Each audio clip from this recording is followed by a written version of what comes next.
So, in 2004, a bunch of the researchers went back and determined that the Gulf of Maine experienced what they're calling a regime shift, and it's a profound change in circulation patterns and nutrient flow in the Gulf of Maine. And they're not exactly sure what's driving that change, but it's resulted in a significant decrease in nutrient-rich waters from the north. This is Bob Duchesne's Wild Maine. There is no good news in today's show.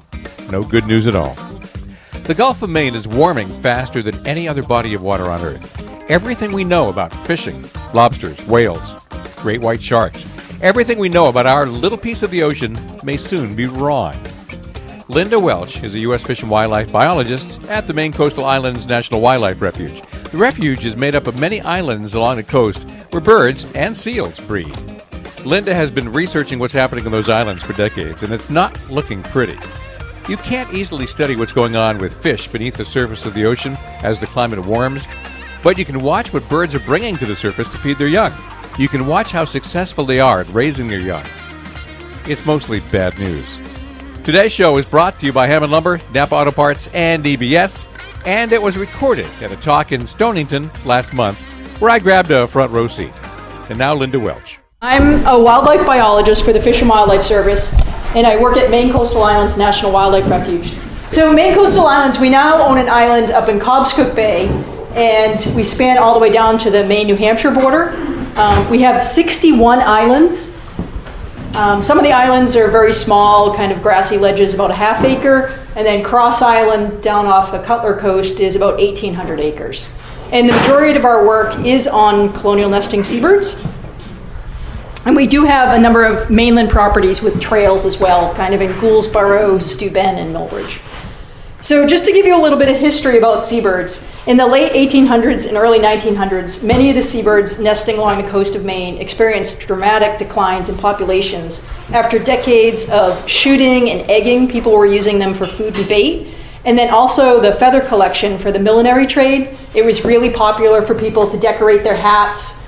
Initially, they started collecting egrets and herons and some of the more elegant plumes, but I've seen pictures of people with a complete tern on their hat as well. And there's records I came across of people going into Casco Bay and collecting 5,000 terns in a single week. And so I think you often, before I started working at the refuge, you tended to think of maybe that was more an issue in some other places in the U.S., but it definitely was happening here.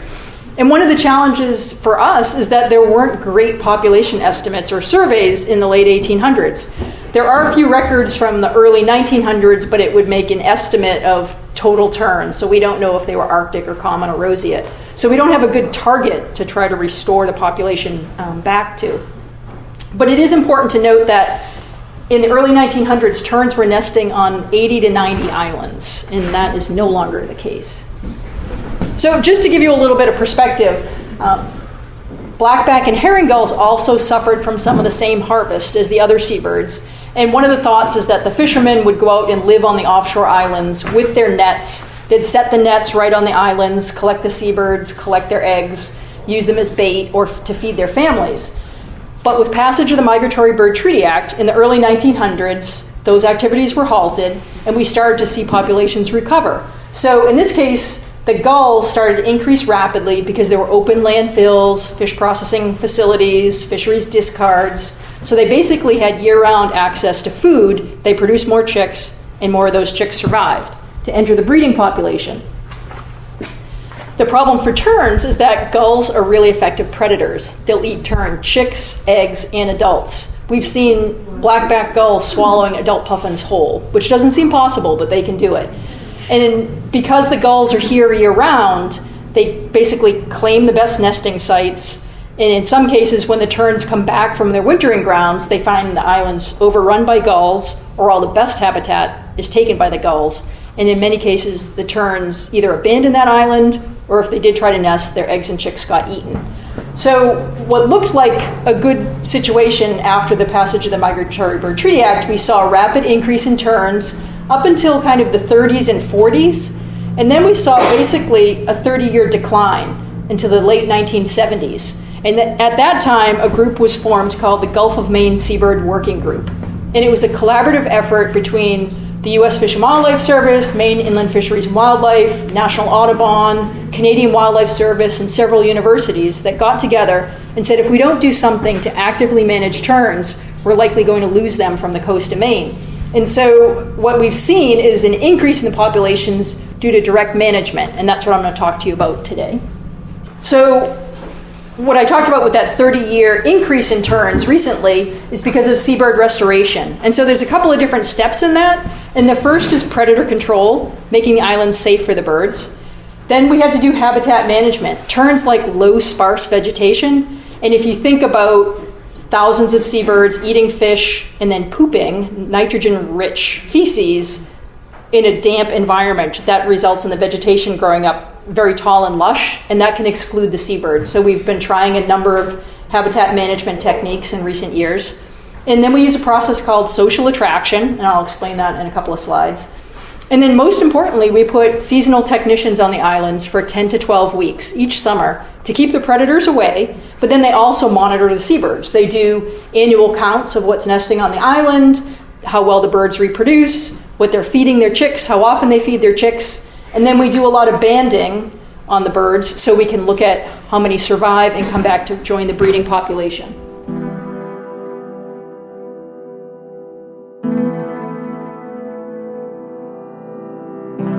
So that's where we are. Maine once had an incredible abundance of seabirds, but we mostly wiped them out by eating them and eating their eggs, and later by making hats out of them. Then we finally stopped doing that. But open-air landfills and fish processing plants encouraged the gulls to come back first, and that eliminated the terns. If we're going to restore the balance, we have to control the gulls, which often take over these islands before the terns get back from their wintering grounds. That has meant scaring them off with fireworks or dogs, disrupting their nests, even shooting them, which really doesn't work too well because after the first couple of gulls, the others learn to just avoid people, coming back when the people leave. Gulls have plenty of places to nest, but terns and other seabirds are much more particular. On those tern colony islands, gulls aren't the only threat. In recent years, we've also had a lot of mink swimming out to islands. On one of the projects that I actually terminated this year, we caught over 20 mink in 10 years. And they just keep swimming out. And we don't know if it's a natural fluctuation in the mink population or if there's fewer people trapping, probably a combination of both. And the challenge is if a mink shows up, they kill a lot more than they will eat. And Audubon documented a single mink eating 500 terns in 1 week. So it can be pretty devastating. And for islands that are close to shore, we can have great horned owls coming out and visiting the colony. They raid at night, they scare all the adults off, the eggs can get too cold so they don't hatch, or the chicks can die of exposure. And Pond Island at the mouth of the Kennebec, Audubon has removed, I think it might be up to 28 owls in about 15 years. So it's just kind of a given that they're going to show up. On one of our islands in Blue Hill Bay, we've had a couple of owls as well. And 2 weeks ago, they had a snowy owl on that island on the mouth of the Kennebec, and it was eating an eider hen when they found it. So once we make the island safe for the terns, the next step is habitat management. We have to make it suitable for the terns. And one of the challenges is that a lot of the best vegetation practices you would do in the summer when the vegetation's growing, but the seabirds are nesting then. So we have to be a little bit creative. So we've used seasonal sheep grazing on a number of islands. We let the sheep graze extensively throughout the island when the terns aren't there, and then we fence them in areas to keep them out of the tern colony during the breeding season. We use prescribed fire, and we've done a number of prescribed burns this spring, and it's always a challenge to have the islands be dry and warm enough before the seabirds arrive, and it's usually about a 2 or 3 day window in the spring, and particularly this spring where it seemed like it never was going to stop raining. Major changes are happening to the Gulf of Maine, and we're finding out about it because we're trying to correct past mistakes, trying to restore bird nesting islands that we wiped out over the last 100 years. Linda Welch is the U.S. Fish and Wildlife Service biologist who's telling us about the efforts going on at the Maine Coastal Islands National Wildlife Refuge. In a moment, once you've reestablished nesting habitat on these islands, how do you convince the birds to come back? This is Sports Radio 92.9, The Ticket.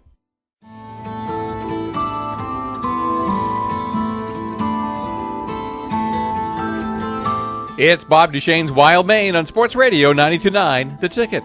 You can call it a lucky accident, but there's nothing lucky about what's going on in the Gulf of Maine. Our offshore waters are warming faster than anywhere else on Earth.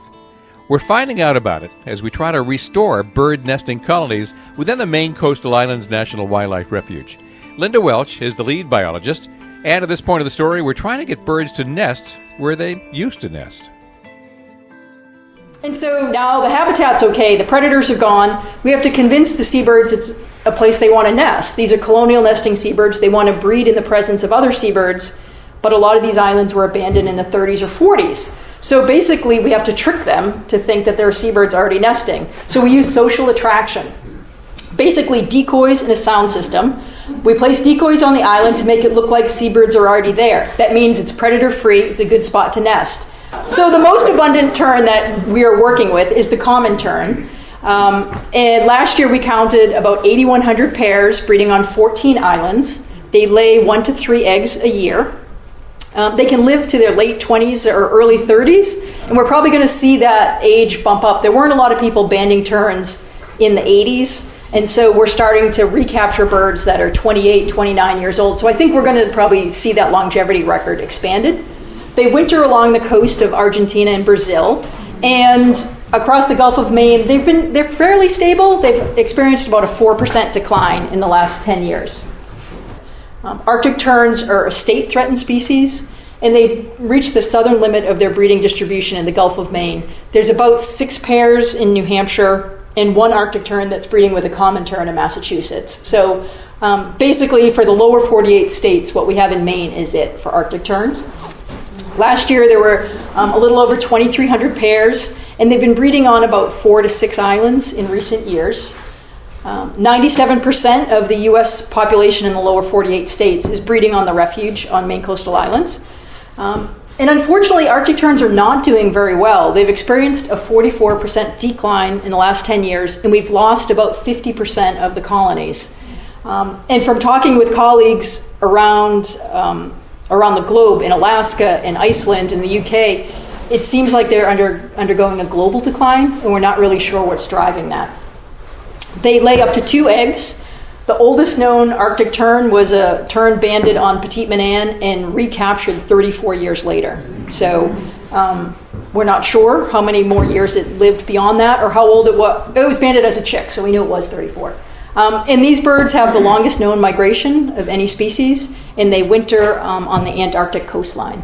And then the last species is the federal and state endangered roseate tern. And so common terns have the orange bill, black tip, Arctic terns kind of blood red bill, and roseates have a black bill.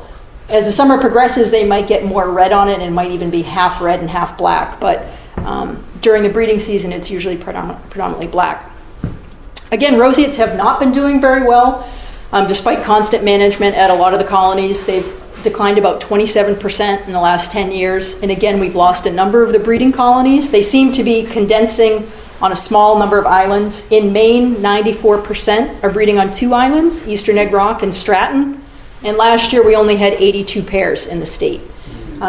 We haven't had any breeding on the refuge since 2013. We do get roseate terns showing up at Petite Manane Island, but they haven't bred in recent years.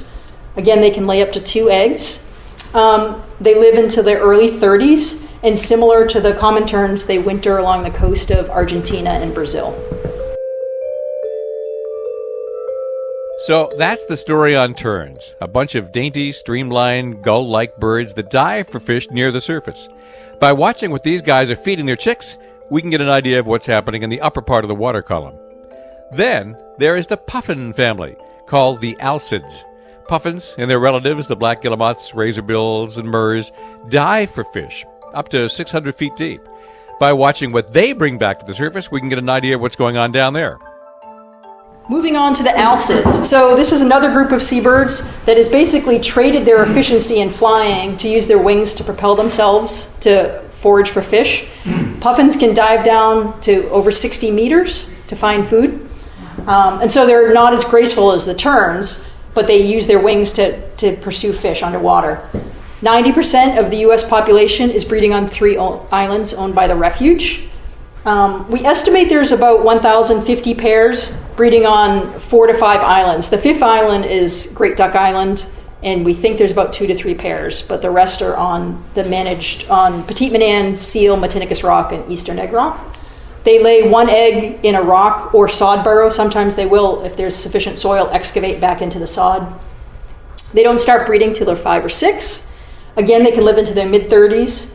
And we don't really know what they do when they depart after the breeding season. These birds don't come to land except during the breeding season, and they're simply just out at sea.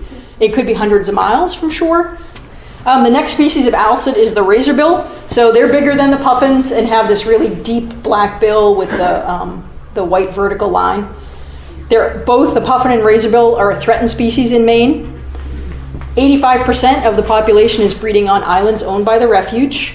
We estimate there's about 750 pairs breeding on 6 islands. 3 of the islands have the seasonal technicians and the predator control, but 3 don't. They're kind of more sea stacks in Washington County, and it's a little bit, you can't really land on them without causing a lot of disturbance, and it would have to be a perfectly calm day. So we just estimate how many breeding pairs there might be based on doing a boat count of adults in the water. They don't breed till they're 4 or 5.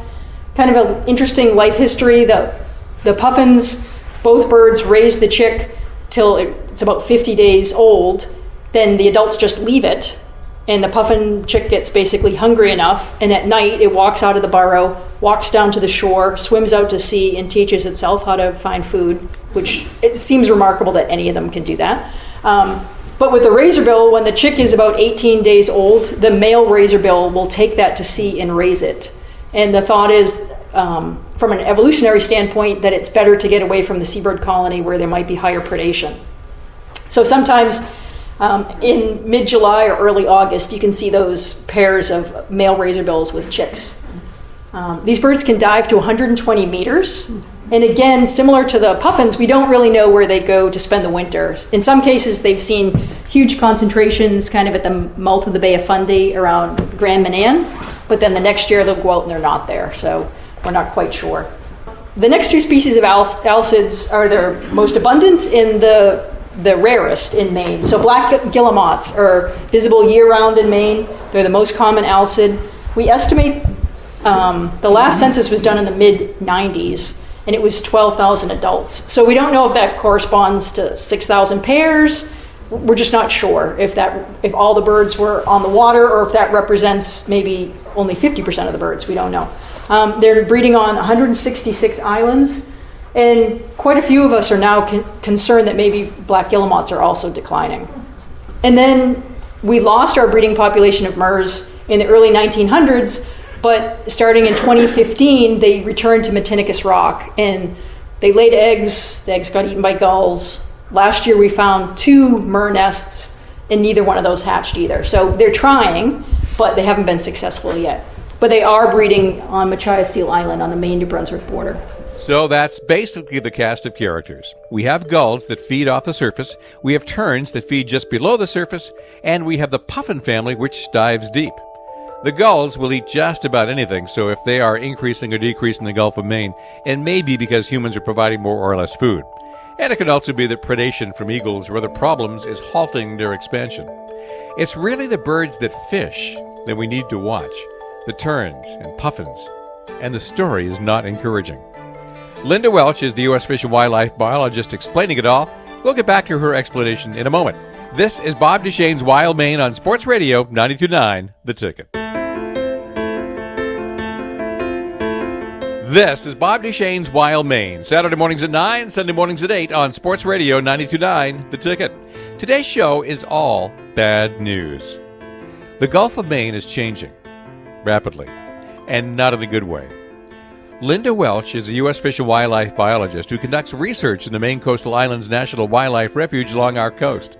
First, we just about wiped out wildlife along the coast through overhunting and habitat destruction. Then, we made some progress in bringing it back. Now, we're struggling to keep what we got because the entire food web is being altered, probably by climate change. One cheap way to study what's going on is to see what the fish-eating birds are bringing back to their nests. All this is a challenge for the biologists and the birds. So just to keep a couple of things in mind, The marine ecosystem is really dynamic. And so where those birds go to find food is always changing, which makes it challenging to monitor them. And it doesn't matter if there's a tremendous amount of fish. If it's not within commuting distance of that breeding colony, it doesn't matter. They're called central place foragers. They leave their chicks at the island and have to go out and make multiple trips. We did a tagging study on Arctic terns, and they were making 14 trips a day, some of those over 80 kilometers. And so they're working really hard in order to find food. And the abundance and distribution of forage fish is going to change depending on a whole bunch of factors, like sea surface temperature, what the bottom of the ocean looks like. Are you getting an upwelling because there might be an undersea mountain, salinity, primary productivity, how mixed up the water is, what the currents are doing. All kinds of things are going to influence where the fish are. And again, they have to return back to the breeding colony. And the entire Machias Seal Island colony abandoned in 2006 from a combination of poor food availability and predation. So what do we know about the Gulf of Maine? They've been monitoring sea surface temperature in the Gulf of Maine for decades, and basically the trend is it's been warming since the 80s. But starting in 2004, something drastic changed, and the rate of increase significantly increased well above the average temperatures. 2012 was a record high year, but since then, all the other years are up in this range. And what is shocking is that the Gulf of Maine is warming faster than 99.9% of the other water bodies on the planet, and nobody knows why. So what we're seeing for climate change is already happening at a very rapid pace here. The Gulf of Maine is warming. It's warming faster than any other piece of the ocean on Earth. That's bad. But it's not a gradual warming. Things can go wrong fast, and they're probably not reversible, even if America's leaders did believe in climate change. If you're wondering when we're going to turn the corner, maybe we already did. So, in 2004, a bunch of the researchers went back and determined that the Gulf of Maine experienced what they're calling a regime shift, and it's a profound change in circulation patterns and nutrient flow in the Gulf of Maine. And they're not exactly sure what's driving that change, but it's resulted in a significant decrease in nutrient-rich waters from the north. And so normally what comes into the Gulf of Maine are either warm, salty waters coming up from the south along the Gulf Stream, or you get this cold, nutrient-rich water coming in from the Arctic. And the influence of those kind of changes from year to year. But what we're seeing now is that a lot of the ice in the Arctic is melting, and we're getting basically fresh water coming in that doesn't have a lot of nutrients. And it's changing the whole way the system is working. It's changing the salinity, and it's changing some of the other nutrients, which is altering the basic building blocks of the marine food web. It's changing the phytoplankton, their structure, their community structure, when they bloom, and that influences the zooplankton. And so basically that's what everything else in the marine food web depends on. And that big change started in 2004. This is where the birds come in. Global warming, Arctic melting, less food in the Gulf of Maine. How do you measure the rate of bad? How do you figure out which areas are being hit harder than others? You can study the seabirds. And depending on which species of seabird you study, you can look at different parameters. Some birds feed close to shore, some birds feed offshore. The puffins and razorbills can dive deep, so they could have access to food that species like terns or petrels that feed right at the surface can't have access to or don't have access to. So depending on what species, you get to look at all different parameters. So here's the map of the colonies again. I showed you that already. And I wanted to compare how birds in the eastern Gulf of Maine were doing compared to the western Gulf of Maine. Based on some of our annual reporting, I had a feeling that things were very different, mainly because I would go and talk about Petite Manane, and year after year, most of the tern chicks on that colony died. And then I would go to the year-end meeting, and the people from the southern colonies would say, oh, they only had 2 chicks this year. And on Petite Manane, it would be 0.3 chicks. It was drastic differences. And so I wanted to try to dive into that a little bit more and see what was going on. So I drew this red line. It was arbitrary, but it represents all of the razorbills, the majority of puffins, and the majority of Arctic terns are on the right-hand side of that in the eastern Gulf of Maine. Very few Arctics and puffins are on the left side, but there's common terns on both sides of that line. So I felt like the birds were telling us something about what's suitable and what's not. And then when you look at some of the oceanographic issues, you have cold water typically coming in on the Labrador Current. It wraps around Nova Scotia, comes along the down east coast of Maine, and then a lot of that gets deflected out into the Gulf of Maine from that eastern Maine coastal current. So I felt like the birds were telling me there was something kind of splitting around Penobscot Bay, and then this current was also deflecting out into the Gulf of Maine in the same general area. So the first thing I looked at was clutch size, how many eggs the terns are laying. And I started at the refuge in 98, and at that time the terns would typically show up kind of May 17, May 18, and then lay eggs. We usually find eggs around May 24, 25. In recent years they've been showing up May 5th, 6th, or 7th, but they're still laying at the same time. So they were showing up about 10 days earlier, but not laying any earlier. So I wanted to see if that was influencing how many eggs they could lay. And I didn't have any reason to believe that terns breeding on Petite Manan encountered drastically different conditions during migration or wintering period than terns in southern New England. So I felt like if I saw differences, that would reflect local foraging conditions. And when I analyzed 25 years worth of data, I found that terns in eastern Maine are laying significantly fewer eggs than they did 25 years ago, and significantly fewer eggs than their counterparts breeding in the western Gulf of Maine or southern New England. Now, this is where being an offshore biologist can be boring and lonely. One thing they do is spend a lot of time in blinds watching exactly what the parent chicks are bringing the young. The parents do the best they can if they are bringing moths and shrimp. There's not a lot of nutritional value out there in the Gulf, and the parents are obviously desperate. If they're bringing herring, hake, or sand lance, there's a lot of good nutritional food available. If they're bringing back butterfish, the water is likely too warm, because that's the fish, the round, fat fish, that gets more numerous when the water warms up. It's too big for the chicks to eat, so they'll starve. We're seeing some differences in diet. How does that affect the tern chicks? And we can look at trends over time. So this represents Arctic tern diet on Petite Manan. Again, prior to 2004, when we had that warming trend start and the Gulf of Maine regime shift, they were feeding about 80% hake in red, herring in blue. After 2004, hake disappeared. Herring still continues to be variable, but then you get to 2010 and 2011. There's only about 10% herring in the diet, and the birds try to raise their chicks on invertebrates, which was kind of euphausid shrimp. It could be moths, it could be flying ants, all kinds of things. Not very nutritious. The next year, it was predominantly butterfish that they were trying to raise their chicks on. And the productivity dropped by about 75%. Most of the tern chicks starved to death those 2 years. Herring, the last 2 years, in 2015 and 2016, has been almost non-existent. But hake has reappeared at that island. And we've also had some pretty good sand lance last year, too. And this year, all their courtship feedings are sand lance. So maybe that's going to be okay. But certainly we're seeing dramatic changes in diet, and the productivity of the terns is reflecting those changes. So then I wanted to know, okay, so does it really matter if you're feeding your tern chicks, something like a moth or a herring? Is that just our impression that it would be bad? Does it really get reflected in the growth rates of chicks?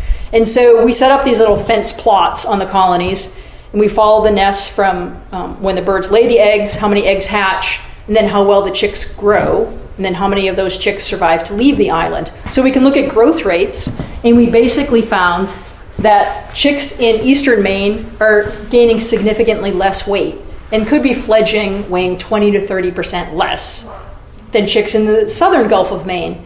And so I don't have any evidence on how that might influence survival rates, but if you now need to fly to Brazil and you're kind of scrawny and thin, I'm guessing that maybe you might not make it. At least not at the same level as your fat little relatives that are nesting, that are coming from some of the southern colonies. So I think that's probably going to become more evident in recent years when fewer of those birds return back to breed. So we basically get to inputs and outputs. What and how much is going into the nestlings, and how many nestlings are coming out. In the western part of the Gulf of Maine, not great, but not too bad. to keep up a stable population. You'd like to see terns bring at least one chick to adulthood of the 3 or so they may have started with. If it's less than that, offspring aren't produced in enough quantity to replace their parents when their time comes. Up until 2004, we did average about one, which was on target. After 2004, we have a 10-year period where there was a 40% on average decrease in productivity. Starting in 2014, it looked like things were getting better. 14, they did pretty good. 15 was okay. And then last year, the food seemed to be fairly abundant early in the season. And then maybe July 10th on, food was very scarce. And so if birds laid their eggs early and their chicks hatched early, they did okay. But species like Atlantic puffins, whose chicks don't leave the burrows till mid-August, did very poorly, and a lot of puffin chicks starved last year because the food disappeared. They all did badly. Terns that feed shallow, puffins that feed deep. For a significant period of time, the Gulf of Maine, one of the most productive parts of the ocean on Earth, was an underwater wasteland. Linda Welch is giving this talk in Stonington a couple of weeks ago. In a way, that's fitting, because Stonington is now the leading harbor for lobster landings in the state, and that's a huge part of our economy that is threatened by warmer water. Linda is the lead biologist for the Maine Coastal Islands National Wildlife Refuge, and she'll be back with more bad news in a moment. This is Bob Duchesne's Wild Maine on Sports Radio 92.9, The Ticket.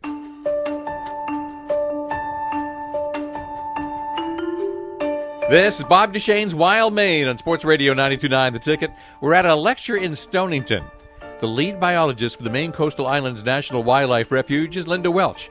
And she's giving us the bad news about how seabirds are suddenly struggling along our coast because the water is warming faster than anywhere else on Earth, and the food is disappearing fast. So just to sum up, eastern Gulf of Maine, laying fewer eggs, the chicks are growing slower and fledging at lower weights, and productivity was about 40% lower for that 10-year period. And that's based on 30 years worth of data. So I mentioned that the puffin chicks go to sea at night by themselves. And so it's very difficult to know exactly what their final weight is before they go to sea. But on Machiaseal Island, they have a generator that powers the lighthouse, and a huge number of the puffins that breed on that island, the little chicks walk to the lighthouse and stand around on the lawn for a couple of hours. And there's 5,400 pairs of puffins breeding at that colony. And so they can go out and band and weigh and measure the puffin chicks. So we actually get the actual weights and measurements as those birds are departing to go to sea. And what they're finding is that in recent years, the growth rates are significantly lower than they were historically. So the puffins are fledging, weighing less, and are smaller. And if you look at overall productivity, we have that 2012 and 2013 were the record warm years. Productivity was only about 1 in 10 were successful for most of the colonies. Petite Manan did okay. That's one of the smallest colonies. And only about half of the birds even attempted to nest that year. Most of the birds didn't even bother to come back to the colonies. And then it looked like, okay, we're doing good. Everything was okay in 14 and 15. And then last year, as I mentioned, the food resources seemed to disappear in mid-July, and a lot of the puffin chicks starved to death later in the summer. Well, if it's a food thing, what about other seabirds? Gulls are declining quite a bit. Cormorants are declining. In fact, their population has dropped by nearly half.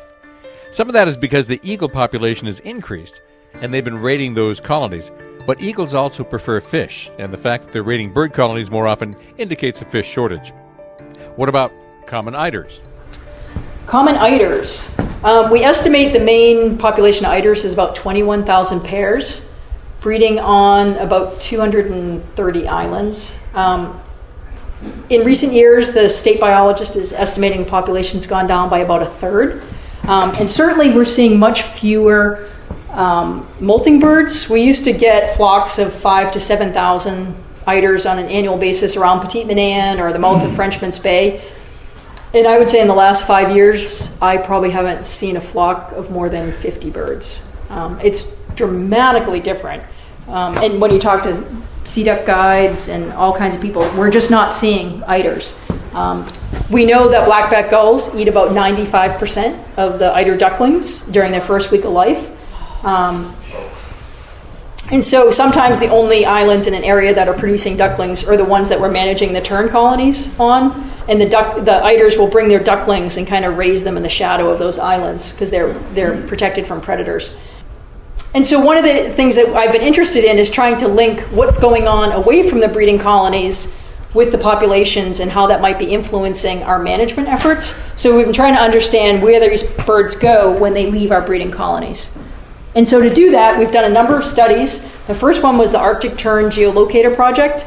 Arctic terns are fairly small birds. You can't put large tracking devices on them, so we've used these geolocators. We attach them with a plastic band on their leg. It basically estimates where they are on the planet based on the time of day, the length of daylight and the time of sunrise and sunset. So it's good for large migration projects. It's not good to figure out where they go to find food. Because the error rate is almost 200 kilometers. So it just kind of gives you a rough idea of where they are. We put 30 of these out on Matinic and Eastern Egg Rock in 2010, and then you have to recapture them when they come back the following year, which was not as easy as we had anticipated. So the birds use 3 different migration routes in the fall. And so again, here's the Gulf of Maine. Some of the birds flew across the Atlantic, down the coast to Africa, and into the Indian Ocean. Other birds followed a somewhat similar path down the coast of Africa and then decided to go over and hang around off the coast of Brazil on the Patagonian shelf. And again, we found these 2 staging areas, the Mid-Atlantic Ridge about halfway across the Atlantic, and then this Patagonian shelf, which were really important areas and the birds spent a lot of time. And if you look at ocean productivity maps, the red indicates highly productive waters. There'd be abundant food, and the birds are capitalizing on those. One of the challenges is sometimes those are very seasonal blooms in productivity. So if you don't get there when the food is abundant, it might not be abundant long term. So the timing is really critical. And then the third group of the third migration path was kind of right down the middle of the Atlantic, again to the coast of Argentina and Brazil, and using that Patagonian shelf. And to sum up the fall migration, on average, it took them about 90 days to make that trip. They flew, on average, about 340 kilometers a day, and they flew, on average, a little over 30,000 kilometers during that fall migration. So for the winter, they spent it on the edge of the Antarctic ice pack. They spent about 5 months down there, and they go through a body molt, which limits their ability to fly long distances. They're not as efficient, and so they need access to really high-quality foraging habitat close to their wintering area. So again, they spend about 5 months. They're not flying as much every day, only about 100 kilometers, and during that 5-month period, they only fly about only 16,000 kilometers. In the spring, this is what, well, it's all impressive, but when it's time for them to come back to the breeding colonies, there's no fooling around. They all take a fairly similar route, kind of clockwise or counterclockwise in the southern hemisphere, and then they kind of go up through the equator and go straight up to the Gulf of Maine. And to look at the spring migration, on average, that it took those birds 30 days to make that trip. It took them 90 days in the fall, 30 days in the spring. And so basically, they need to get back to Maine to breed so that they can start the whole process again in the end of the summer. And if you look at the average distance traveled, it's 760 kilometers a day. And again, traveling about 22,000 total kilometers. So it's an average of over 66,000 kilometers. And if you remember, these birds live into their mid-30s. And so if you put that all together, that's 2.5 round trips to the moon in their lifetime. So it's the longest known migration of any species.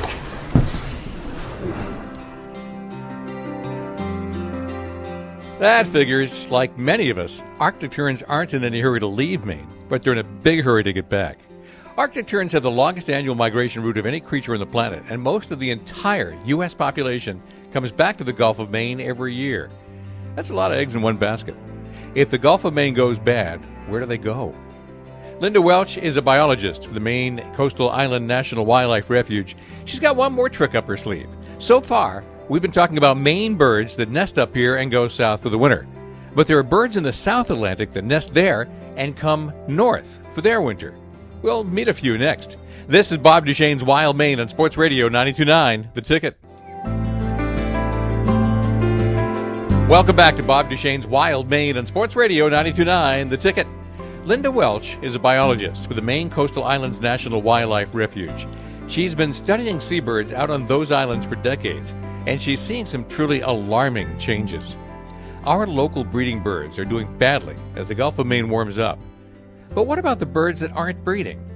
There are some birds that nest in the South Atlantic and then come up here for their winter. Shearwaters look a little like gulls, but they fly with stiff wings and pluck food off the surface, sometimes with the wingtip actually shearing the water as they turn circles. The great shearwater is the most abundant later in summer. Sometimes you can see thousands. And again, we wanted to understand where seabirds were going to find food, and a lot of the birds that I work with are too small to tag with some of these satellite tags. So I was using great shearwaters kind of as a surrogate to try to figure out where the abundant food is and how that might reflect foraging conditions for other species of seabirds. And it actually works out pretty good because clearly these birds get fisheries discards. And so we drive around till we find flocks of shearwaters, and then we throw bait to them, and they come swimming over, and you scoop them up with a net. Sometimes that works really well, and sometimes it doesn't. So, we've been on the water for 14 hours and caught one shearwater, or we've, caught 30 shearwater in 2 hours. It can be very variable. And this is just an example of some of the movements of birds that we tracked. Initially, I was tagging shearwaters off the coast of Maine. But then the last couple of years, I've been going down to Stellwagen Bank and tagging shearwaters either there or off Cape Cod. And this just shows the tracks of the individual birds. And this is George's Bank, obviously Nova Scotia. And one of the reasons that I was interested in this is when we consult with the Bureau of Ocean Energy Management about offshore energy development or mineral extraction, the person who was in charge of their bird program would repeatedly say in every meeting we went to that there are no birds in the offshore environment. So it doesn't matter what you do, there's nothing out there, there's nothing of value. And so we really needed maps to show that that's clearly not the case. There's a lot of seabirds out there, and they're utilizing that whole area. And then we've also collaborated with folks in Canada that were tagging shearwaters around Grand Manan. So his tags are in green, mine are in red, and then the birds I've tagged down in Massachusetts are in black.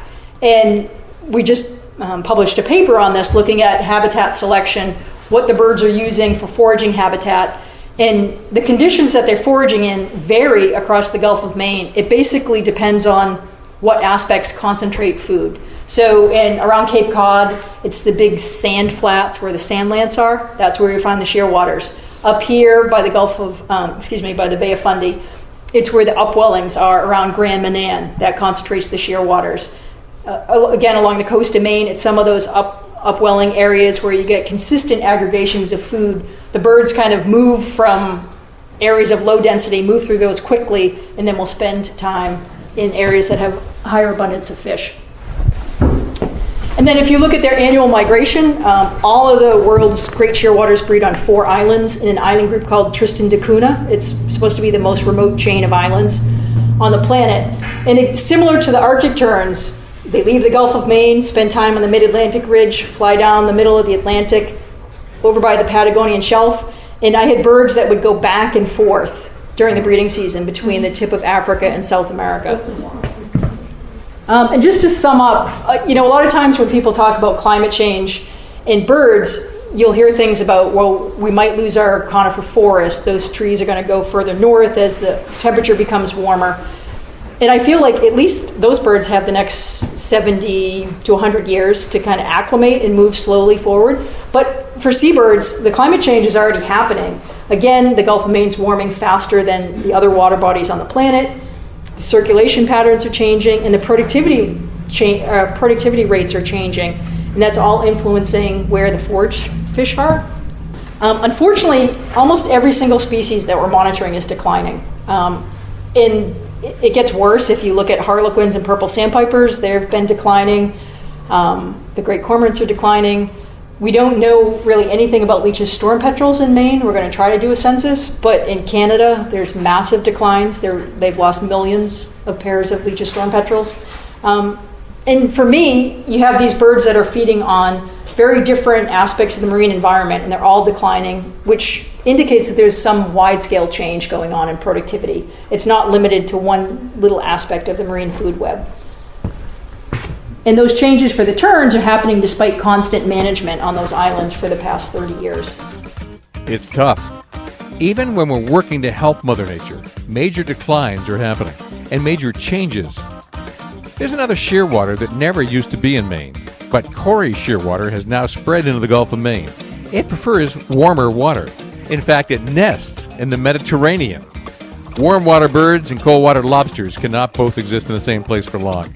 So all of these trends are very dangerous to Maine's economy.